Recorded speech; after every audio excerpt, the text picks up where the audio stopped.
కళ్ళజోడు వెనుక ఉన్న ఆ కళ్ళు ప్రపంచాన్ని మనకంటే ఎక్కువగా చూశాయి. ముడతలపడిన ఆ చేతులు కాలం విసిరిన సవాళ్లను ఎన్నో తాకాయి. తాతయ్య చెప్పే కథ కేవలం కాలక్షేపం కాదు, అది మనం బతుకు యుద్ధంలో గెలవడానికి కావలసిన కవచం. తాతయ్య అన్నాడు, ఒరేయ్ మనవడా, ఆస్తులు అంతస్తులు రావచ్చు పోవచ్చు, కానీ నువ్వు సంపాదించుకున్న వ్యక్తిత్వం నీతోనే ఉంటుంది.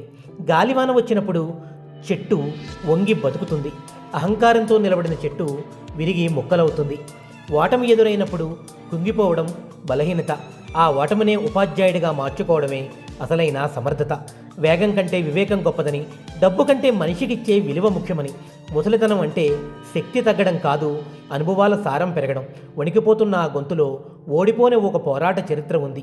తెల్లబడిన ఆ జుట్టు వెనుక జీవితాన్ని చదివిన ఒక సంతకం ఉంది. గుర్తుంచుకో మిత్రమా, పెద్దల మాట విన్నవాడు ఎప్పుడూ దారి తప్పడు. వారి అనుభవాన్ని ఆయుధంగా మలుచుకున్నవాడు ఏ యుద్ధంలోనూ ఓడిపోడు. నీ మూలాలను గౌరవించు, నీ భవిష్యత్తును బంగారం చేసుకో. పెద్దల అనుభవం నీ జీవితానికి దిక్సూచి.